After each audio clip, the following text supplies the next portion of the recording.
कभी कभी आपकी अच्छाई आपके लिए मुसीबत बन जाती है और कभी कभी आपकी मुसीबत आपके लिए अच्छाई बन जाती है। शायद इस बात की समझ आप लोगों को तब आएगी जब आप मेरी पूरी कहानी सुन लेंगे। मुझे आज भी वो दिन याद है जब वो नन्ही सी जान गंदी सी झोपड़ी में जमीन पर पड़ी थी। मुझे नहीं पता था कि मेरे साथ क्या होने वाला है। जब अचानक मुझे अपने पास कुछ महसूस हुआ तो मैं हैरान रह गई। उस वक्त मुझे उस चीज से डर लगा था। पता नहीं उसे चीज कहना ठीक होगा या नहीं, लेकिन मैं बहुत ज्यादा डर गई थी।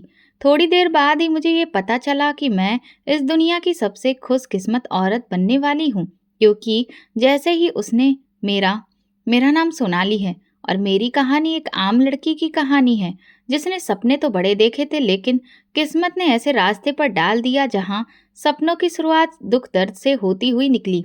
मेरी शादी एक ऐसे आदमी से हुई जो मुझसे 15 साल बड़ा था। मुझे लगा कि शायद मेरी जिंदगी बेहतर हो जाएगी, लेकिन ये मेरी बहुत बड़ी गलतफहमी थी जो जल्दी ही खत्म हो गई। शादी के बाद मैं एक जॉइंट फैमिली का हिस्सा बन गई। घर में मेरी सास, नंदे, देवर, जेठानी और देवरानियां थीं। ऐसा लगता था जैसे मैं किसी बहुत बड़े मेले में फंस गई हूँ, जहाँ हर इंसान मुझे अपनी मर्जी के मुताबिक ढालना चाहता था। मेरे दिन की शुरुआत काम से होती और दिन का अंत थकान से। सुबह से रात तक सिर्फ काम ही काम। हर वक्त किसी न किसी की बातें सुनना, किसी की शिकायत और किसी का ताना झेलना।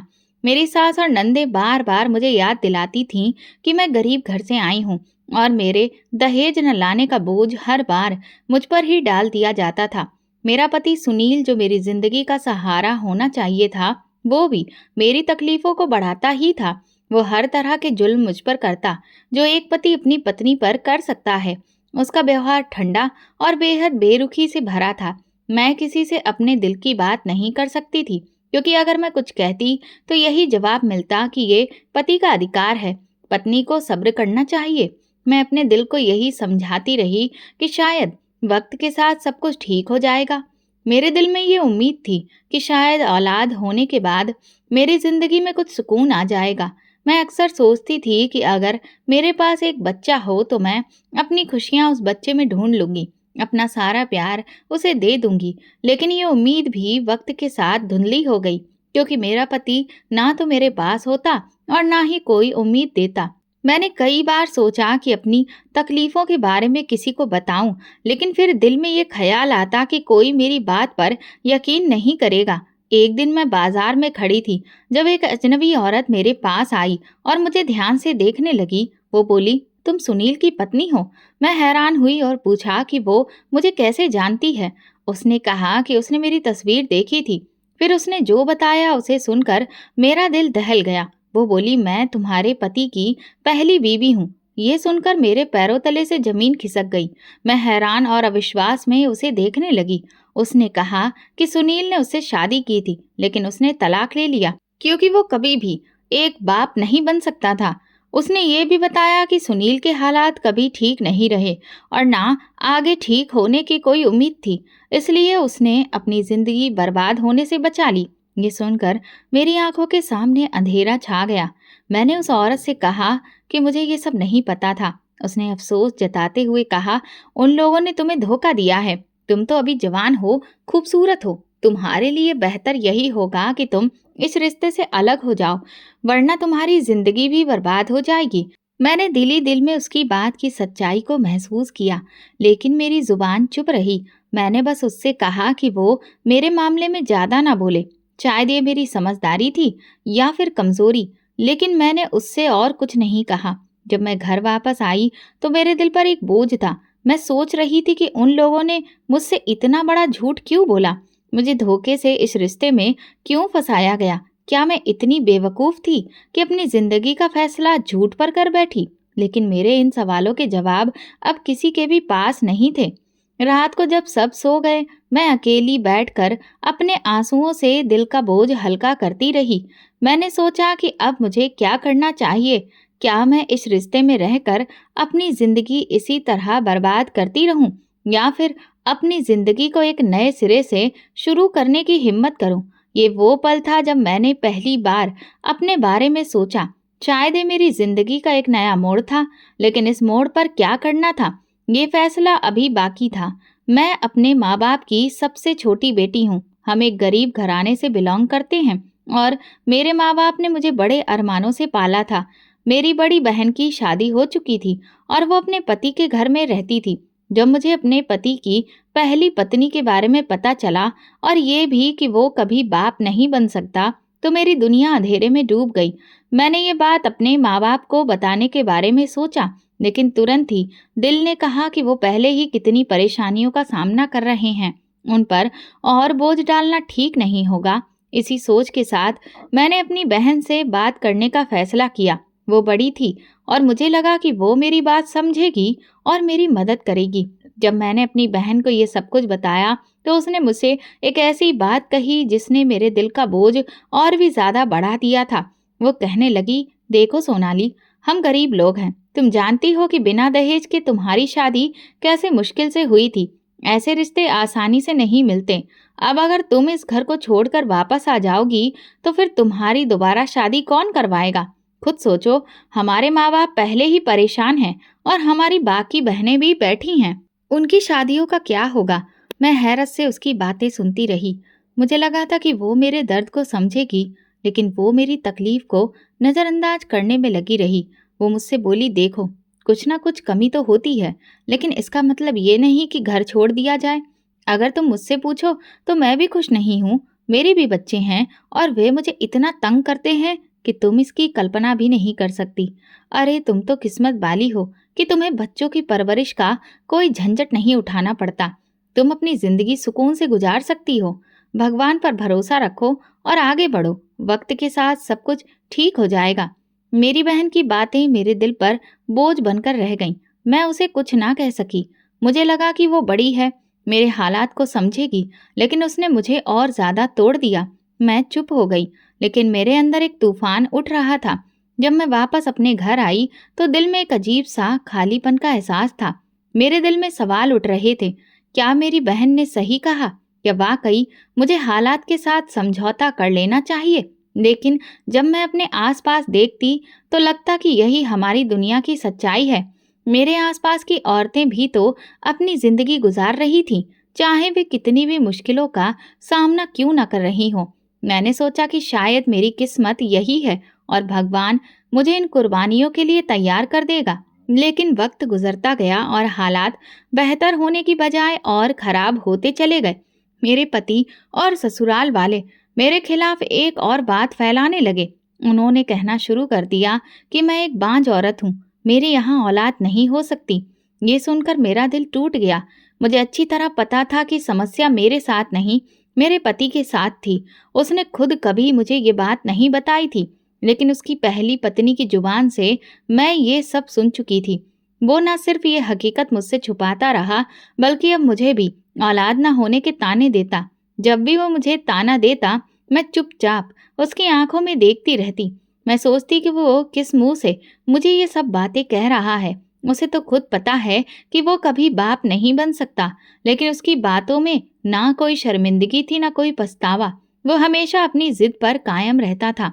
वो मुझे हर वक्त यही कहता कि मेरी वजह से उसके परिवार का नाम खराब हो रहा है, क्योंकि मैं उसे एक वारिस नहीं दे सकती।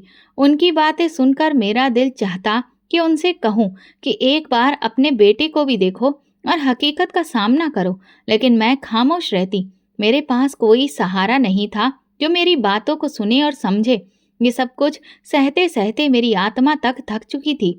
मैं अपने दिल को बार बार यही समझाती रही कि शायद भगवान मेरी इन कुर्बानियों का कुछ तो अच्छा सिला देगा। लेकिन दिन ब दिन मेरी उम्मीद कमजोर पड़ती जा रही थी। मैं देख रही थी कि हालात ना सिर्फ वैसे के वैसे थे, बल्कि और बिगड़ते जा रहे थे। मेरी जिंदगी एक दायरे में घूम रही थी। ना कोई रास्ता था, ना कोई उम्मीद। मेरे दिल में अक्सर ये सवाल उठता कि क्या ये जिंदगी इसी तरह गुजरेगी? क्या मुझे हमेशा इंसान और तकलीफों के साथ ही जीना होगा? लेकिन मेरे पास कोई जवाब नहीं था।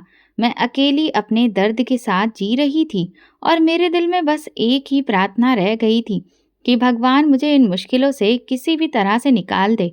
लेकिन मेरी मुश्किलें खत्म होने की जगह और ज़्यादा बढ़ती जा रही थी। वो कहते हैं ना कि हर औरत माँ तो होती है, लेकिन हर औरत में माँ का दिल नहीं होता। मेरे अंदर वो दिल था। मैंने हमेशा बच्चों से मोहब्बत की थी और मेरे दिल में बच्चों के लिए एक अजीब सी कशिश थी, जैसे वो मेरी जिंदगी की खुशियों का ठिकाना हो। जब मैं अपनी बहनों के बच्चों को गोद में उठाती, उन्हें हंसते खेलते देखती, तो दिल चाहता था कि मेरे भी अपने बच्चे हों, जिन्हें मैं अपनी जान से ज़्यादा चाहूँ, जिन्हें अपने प्यार से परवान चढ़ाऊँ।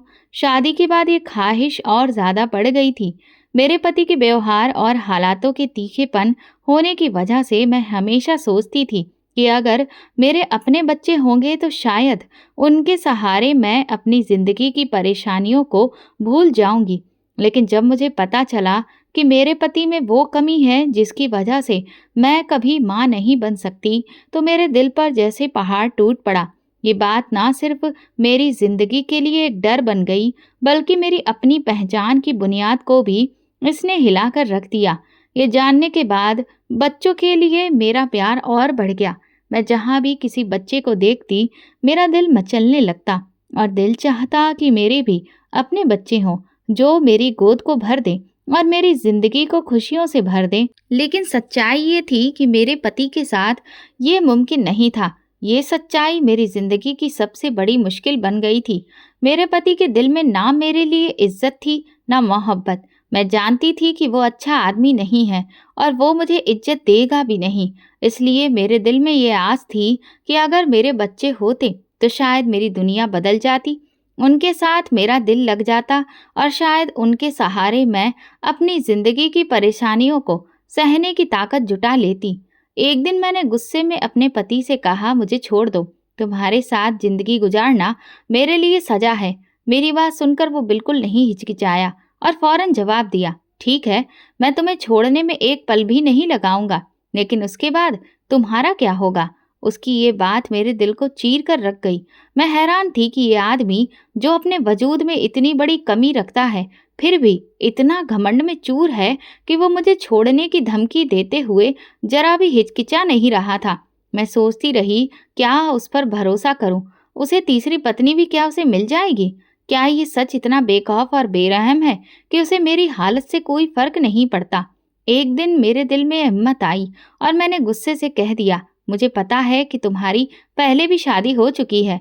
ये सुनकर वो गुस्से से लाल पीला हो गया और उल्टा मुझ पर इल्जाम लगाने लगा कि मैं झूठ बोल रही हूँ और उस पर गलत आरोप लगा रही हूँ।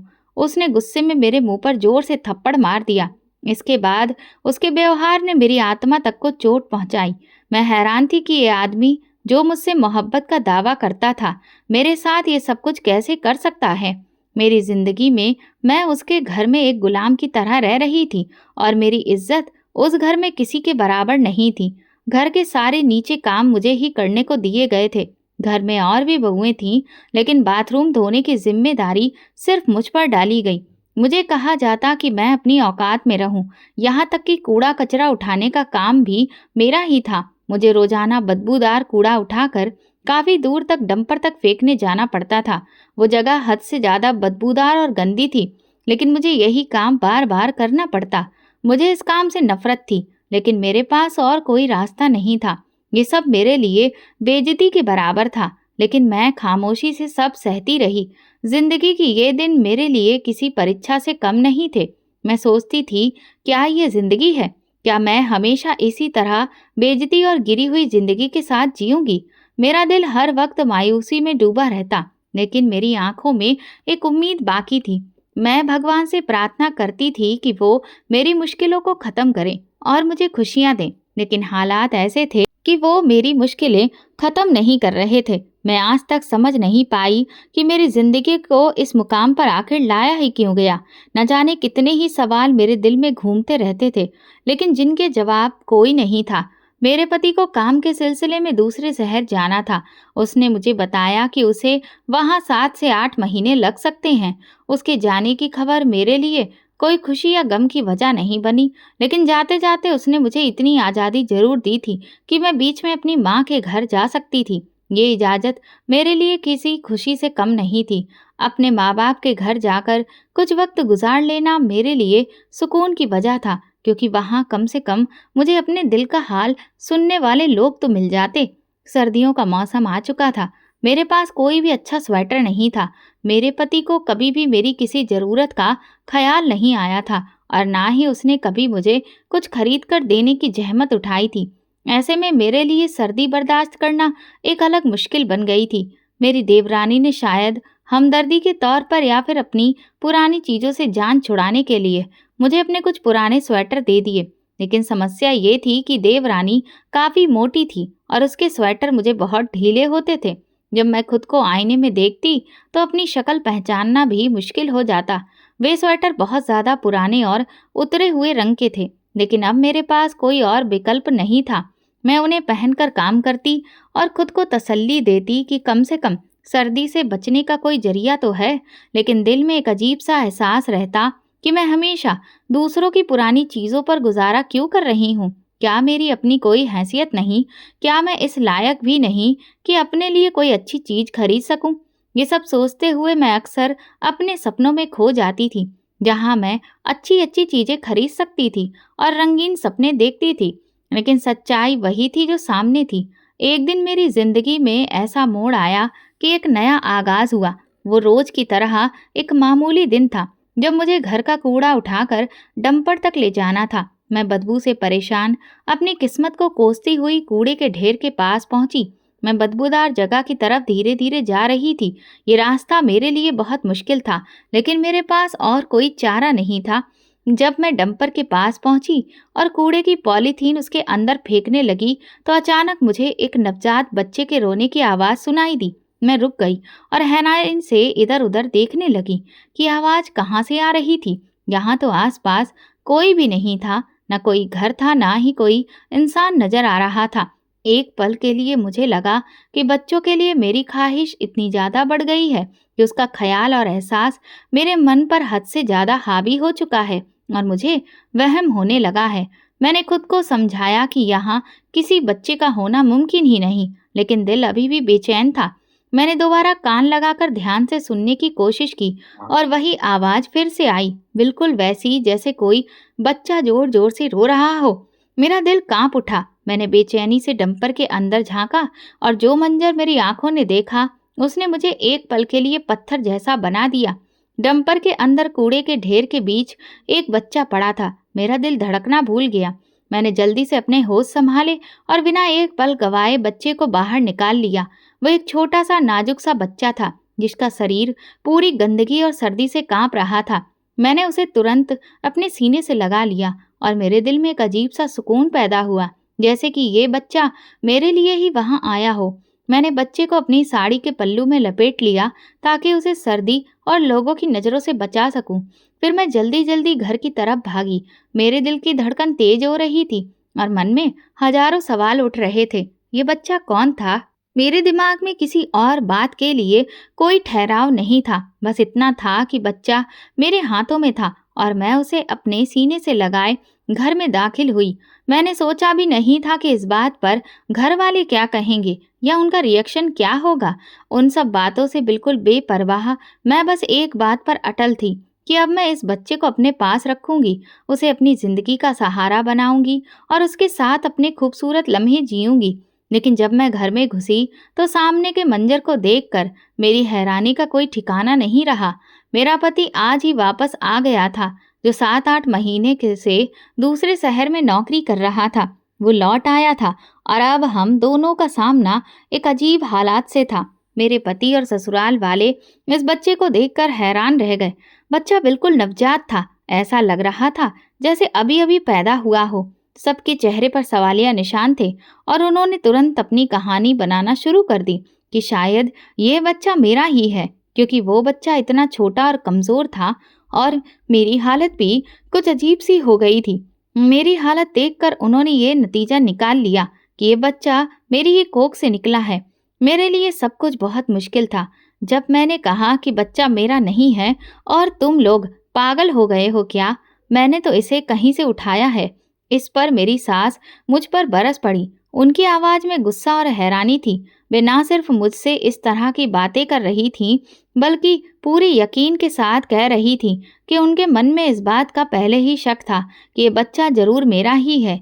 मेरे इनकार करने पर उन्होंने कहा कि मैं झूठ बोल रही हूँ। उन्होंने ये भी कहा कि वैसे भी तुम्हारा पति तो घर पर नहीं था और तुम इस बीच कई बार अपनी माँ के घर आती जाती रही हो। लगता है तुमने किसी और के साथ कुछ कर लिया है। फिर उन्होंने मेरे सर्दियों में पहने जाने वाले लंबे खुले और ढीले स्वेटरों पर भी सवाल उठाना शुरू कर दिया। कहने लगी कि तुम ये ढीले स्वेटर इसलिए पहनती थी ताकि तुम अपने शरीर की हालत छुपा सको और हमें कुछ पता ना चल सके। ये सब सुनकर मुझे बहुत गहरा दुख हुआ, क्योंकि मैंने कभी किसी के सामने अपनी मुश्किलों को नहीं बताया था। वे लोग सिर्फ अपने अंदाज से मेरे हालात को समझ रहे थे, लेकिन उन्होंने कभी ये समझने की कोशिश नहीं की कि मैं खुद कितनी ज्यादा परेशान थी। मेरे कपड़े, मेरी हालत और मेरे हर कदम पर वे इस तरह ध्यान दे रहे थे जैसे मेरी कोई इज्जत ही नहीं थी। मेरी सास ने कहा कि ये बच्चा मेरे बेटे का तो हो ही नहीं सकता। इसका मतलब ये है कि बच्चा किसी और का है और मेरा अपना है, जिसे मैंने खुद पैदा किया है। उनका ये इल्जाम मेरे लिए कांटे जैसा चुभ गया। मैं पहले ही परेशानियों में डूबी हुई थी और अब उन्होंने मुझे दूसरे नजरिए से देखना शुरू कर दिया था। वे ना सिर्फ मेरी कमजोरी को उजागर कर रहे थे, बल्कि मेरी जिंदगी के सारे रास्ते भी बंद कर रहे थे। मैंने उन्हें समझाने की कोशिश की कि मैंने ढीले स्वेटर इसलिए पहने थे क्योंकि मेरे पास और कोई विकल्प नहीं था। मेरे पास नए स्वेटर खरीदने के पैसे नहीं थे और सर्दी से बचने के लिए मेरे पास बस यही सबसे आसान तरीका था। लेकिन उन्होंने मेरी इस मजबूरी को भी मेरा गुनाह बना दिया। मेरा दिल इन सारे इल्जामों को बर्दाश्त करने के लिए तैयार नहीं था, लेकिन फिर भी मैं उनसे कुछ नहीं कह सकी। मैं चुपचाप खड़ी होकर उनकी बातें सुनती रही और बस उनका मुंह देखती रही कि अब मैं उन्हें कैसे समझाऊं कि ये बच्चा मेरा नहीं। मैं तो बस उस बच्चे की जान बचाने की, उसकी हालत सुधारने की कोशिश कर रही थी। ये इल्जाम लगाने वाले लोग मेरे लिए कितने करीब थे, लेकिन मैं उन्हें अपना दर्द नहीं सुना सकती थी। इन सारे इल्जामों के उलझे हुए माहौल में मुझे ऐसा लगा कि इस घर में मैं अपनी हैसियत कभी भी नहीं पा सकूंगी। न चाहे जितनी भी कोशिश कर लूं, लेकिन कुछ ना कुछ किसी नए इल्जाम की सूरत में मुझ पर सवाल उठा ही दिए जाते थे। ये बच्चा जो मेरे लिए बहुत कीमती हिस्सा बन चुका था, वो भी मेरी सास और ससुराल वालों के इल्जामों का शिकार बन चुका था। जब मैंने कहा कि ये बच्चा मुझे डंपर के पास मिला है, तो ससुराल वालों का रवैया देखकर मेरी दुनिया हिल गई। उन्होंने तुरंत कहा कि अगर ऐसा है तो इस बच्चे को अभी वापस वहीं छोड़ कर आओ। हम किसी और का बच्चा क्यों पालेंगे? पता नहीं ये किसका बच्चा है और कहाँ से आया है। उनकी बातें तेज चाकू की तरह मेरे दिल में चुभती चली गईं। मैं सिर्फ ये सोच रही थी कि ये लोग मुझसे ऐसा क्यों कह रहे हैं। मैं तो इस बच्चे को एक बेगुनाह के दर्द से बचाने के लिए अपने सीने से लगा कर लाई थी, लेकिन वे लोग ऐसे बर्ताव कर रहे थे जैसे मैंने कोई बहुत बड़ी गलती कर दी हो। वे कहने लगे कि अगर तुमने इसे यहाँ रखा तो ये तुम्हारी मुसीबत होगी, लेकिन हम इसे अपने घर में नहीं रखेंगे। ये सब सुनकर मैं टूट गई। ये वो लोग थे जो कभी मेरी मुश्किलों में मेरे साथ नहीं खड़े हुए, और अब जो कुछ भी मैं कर रही थी वो भी उनकी नज़रों में गलत था।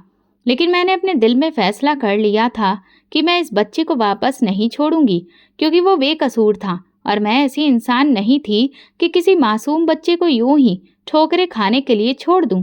मेरे दिल में सिर्फ एक ख्याल था कि ये बच्चा मेरी मदद का मोहताज है और मुझे इसकी सुरक्षा करनी है। मेरे ससुराल वालों ने मेरे अंदर की तड़प और मोहब्बत को नज़रअंदाज करते हुए मेरी इज्जत को कुचलने की कोशिश की। उनका गुस्सा और इल्जाम बढ़ते चले गए, जैसे मैंने कोई बहुत बड़ा जुर्म कर दिया हो।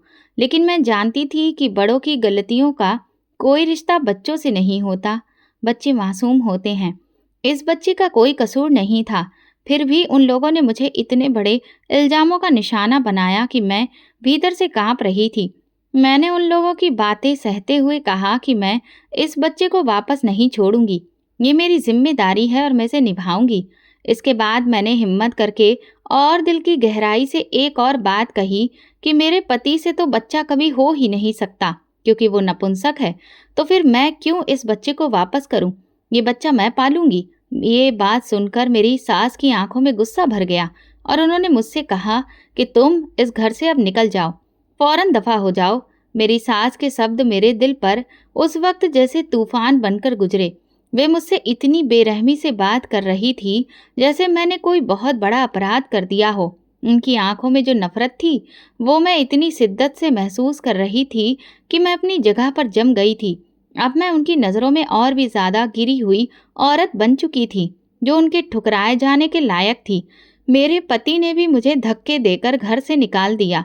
वो भी मेरी हालत को समझने की बजाय बस ये देख रहे थे कि इस बच्चे की मौजूदगी उन्हें कितनी परेशानी दे रही थी। उस पल मुझे एहसास हुआ कि मैं उन सबके लिए एक बोझ बन चुकी थी, जिसे वे जल्दी से अपनी ज़िंदगी से निकाल देना चाहते थे। मेरे पास कुछ भी नहीं था, ना इस बच्चे को दूध पिलाने के लिए कुछ था और ना ही उसकी देखभाल के लिए कोई सामान।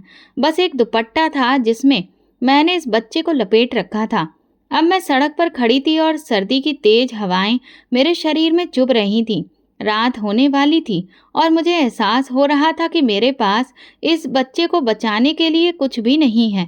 मेरी जिंदगी जैसे एक तूफान के बीच फंस गई थी। घर वापस जाना भी मेरे लिए मुमकिन नहीं था, क्योंकि वहां भी मुझे बस इल्जाम ही मिलते। अपने लोगों की बातों को सुनना इंसान के लिए बहुत तकलीफदेह होता है, लेकिन जब ये बातें अपने ही घर वालों से सुननी पड़े तो दिल टूट जाता है। इंसान परायों के ताने तो सह लेता है, पर अपनों के ताने दिल को चीर जाते हैं।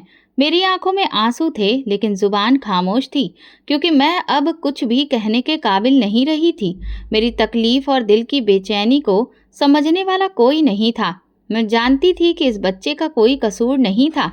उस वक्त मैं बस यही सोच रही थी कि अब जिंदगी के इस मोड़ पर मुझे और क्या करना चाहिए। क्या यही मेरी किस्मत थी कि मुझे अपने ही घर वालों से इतनी बेइज्जती का सामना करना पड़े? जब मैं एक मेडिकल स्टोर के पास पहुंची तो मेरे दिमाग में बस एक ही ख्याल था, इस बच्चे की ज़रूरत पूरी करना ही मेरी सबसे बड़ी जिम्मेदारी है। ये छोटा सा बच्चा जो जिंदगी की पहली सांस में ही इतनी तकलीफ में डूबा था, उसके लिए मैं बस इतना करना चाहती थी कि उसकी तकलीफ को कम कर सकूं और वो सुकून से सो सके। मैंने उसे अपने स्वेटर में जगह देकर ठंड से बचाने की कोशिश की। फिर मैं मेडिकल स्टोर पर गई और उसके मालिक से कहा कि छोटे बच्चों को दूध पिलाने वाला कोई फीडर या पानी की बोतल या अगर आपके पास कोई और चीज़ हो तो मुझे दे दीजिए। मेरा दिल बहुत बेचैन था, क्योंकि मेरी नज़र में उस बच्चे की ज़िंदगी सबसे बड़ी ज़रूरत थी। उस वक्त मुझे बस इतना चाहिए था कि वो किसी भी तरह दूध पी ले, उसका पेट भर जाए, ताकि उसे कुछ सुकून मिल सके। मेडिकल स्टोर वाले ने सारी चीज़ें मेरे सामने रख दी। जब उसने बिल का हिसाब बताया तो मेरे दिल की धड़कन तेज हो गई। वो इतना ज़्यादा था कि मेरे पास पूरे पैसे नहीं थे। गम और अफसोस ने मुझे और भी कमज़ोर कर दिया। फिर मुझे याद आया कि मेरे पास एक आखिरी चीज़ है जिसे मैं बेच सकती हूँ, मेरे सोने के टॉप्स, जो मेरी माँ ने मुझे बचपन में बनवा कर दिए थे जब मैंने पहली बार अपने कान छिदवाए थे।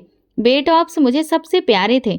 मैंने वो सोने के टॉप्स निकाले और बिना किसी हिचकिचाहट के काउंटर पर रख दिए। मेडिकल स्टोर वाले ने देखा और तुरंत कहा, बहन जी, आप क्या कर रही हैं? पैसे दीजिए, सोने के टॉप्स क्यों दे रही हैं? उसकी बातों में अजीब सी हैरानी थी, जैसे वो मेरी हालत को समझ नहीं पा रहा था। मैंने उसकी आंखों में देखते हुए कहा, मेरे पास पैसे नहीं हैं भैया, आप ये ले लीजिए। जब मेरे पास पैसे होंगे तो मैं आपको पैसे देकर टॉप्स वापस ले आऊंगी। उसका चेहरा अफसोस से भर गया। उसे मेरी हालत पर यकीन करना मुश्किल हो रहा था। वो मुझे अजीब नज़रों से देखने लगा। मैंने कहा, भैया, ये बच्चा मेरा नहीं है, मुझे रास्ते में मिला है। अगर आप कुछ गलत सोच रहे हैं तो मैं बता दूं कि मैं कोई बुरी इंसान नहीं हूँ। जब ये शब्द मेरे मुंह से निकले तो मेरी आंखों से आंसू बहने लगे। वो मेडिकल स्टोर वाला मुझे देख रहा था। उसकी आंखों में भी नमी आ गई थी, जैसे वो मेरा दर्द समझ रहा हो। फिर उसने मेरे सिर पर हाथ रखकर कहा, आप मेरी बहन जैसी हैं, सामान ऐसे ही ले जाइए और बेफिक्र रहिए। उसकी बातों में इतनी हमदर्दी और इंसानियत थी कि मैंने सोचा शायद वो समझ चुका था कि मैं एक मजबूर औरत हूँ, जिसे बेबसी की हालत में ये कदम उठाना पड़ा। उसने ना सिर्फ सामान दिया, बल्कि अपने घर से अपने बच्चों के कुछ कपड़े भी लाकर दे दिए और पूछा, आपके पास रहने की जगह तो है ना?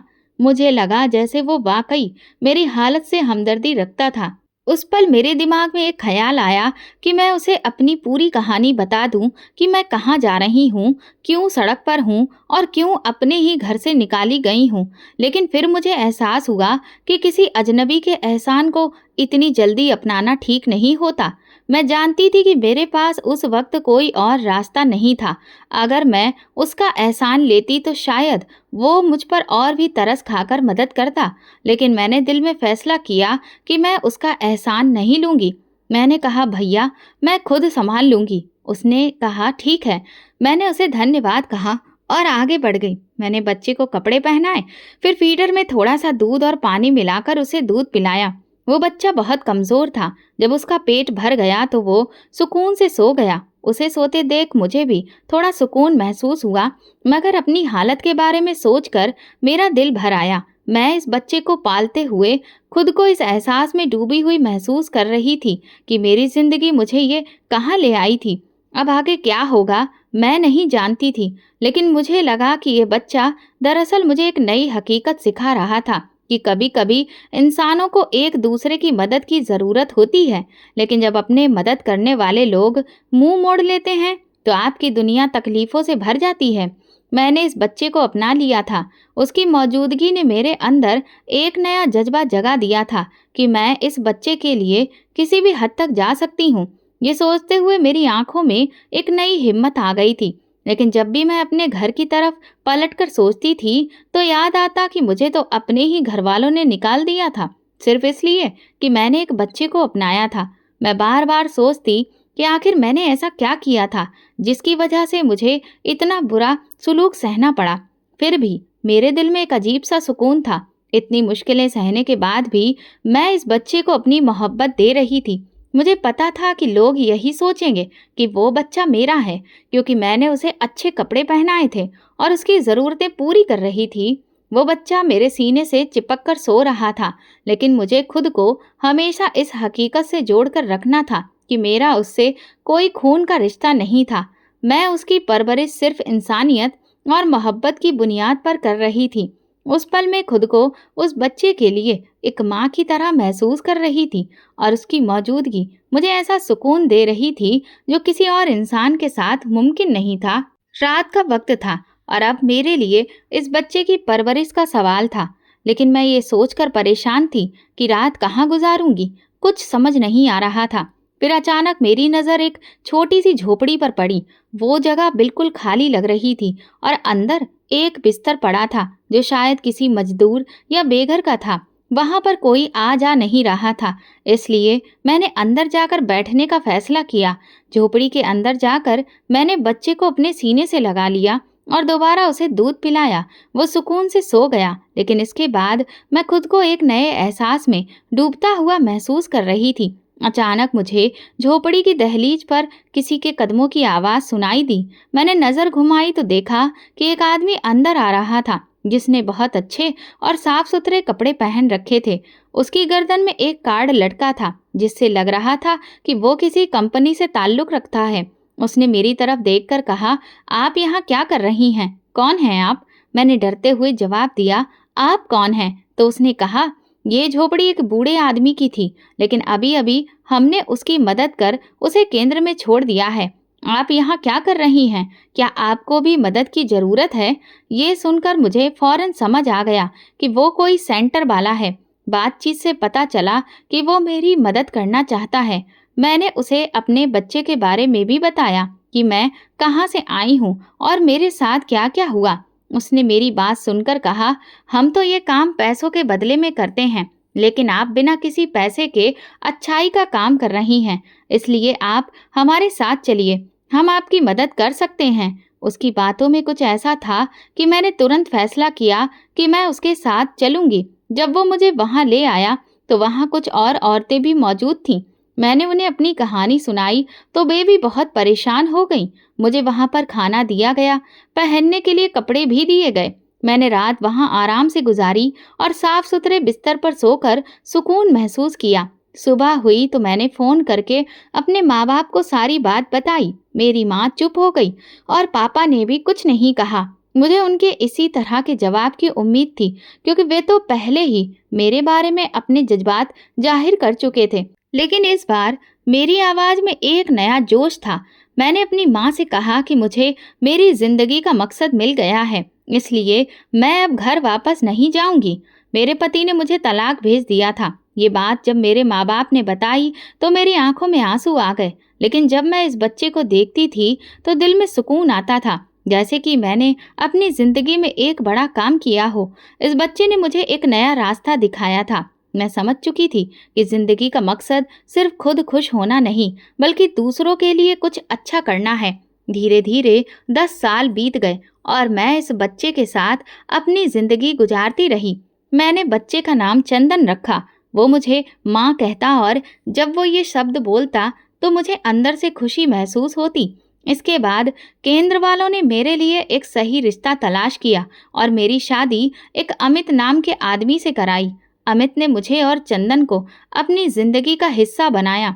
वो ना सिर्फ एक बहुत अच्छा इंसान था, बल्कि उसने मुझे और चंदन को अपनाकर एक मिसाल पेश की थी। वो वास्तव में एक नेक दिल इंसान था। उसने मुझे एक नई जिंदगी दी। अब मेरी जिंदगी खुशहाल थी और मेरे माँ बाप भी मुझसे मिलने जुलने लगे थे, क्योंकि अब मैं एक अमीर आदमी की पत्नी बन चुकी थी। लेकिन सबसे खास बात यह थी कि मेरी जिंदगी में सुकून था। अब जब मैं सबको देखती हूँ तो उनके चेहरे पर सच्चाई नजर आती है।